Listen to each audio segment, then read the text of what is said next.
അല്ല, ഇത് താനൂർ നിയോജകമണ്ഡലത്തിലെ വർക്കാണ് ഇതെല്ലാം തന്നെ. ഇന്നുണ്ടാവുന്ന 2 വർക്കുകളും താനൂർ നിയോജകമണ്ഡലത്തിൽ നമ്മുടെ ബഡ്ജറ്റ് ഫണ്ട് ഉപയോഗിച്ച് ചെയ്യുന്ന വർക്കുകളാണ്. ഏറ്റവും പ്രധാനപ്പെട്ട നമ്മൾ നോക്കുന്നത് ഇപ്പോൾ മീശപ്പടിയിൽ നിന്നുള്ള കോട്ടിലത്തറ റോഡ്, അതാണ് ഏറ്റവും വലിയ പ്രൊജക്റ്റ്. അത് ഏഴൂരിൽ PC പടിയിലെത്തും.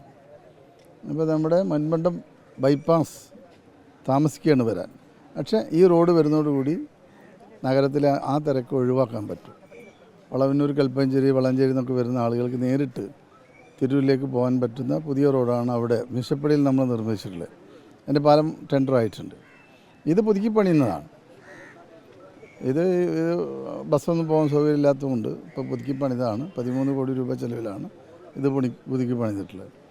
അപ്പോൾ ഇത് രണ്ടും ചേർത്തുള്ള ഉദ്ഘാടനമാണ് ഇന്ന് നടക്കുന്നത്.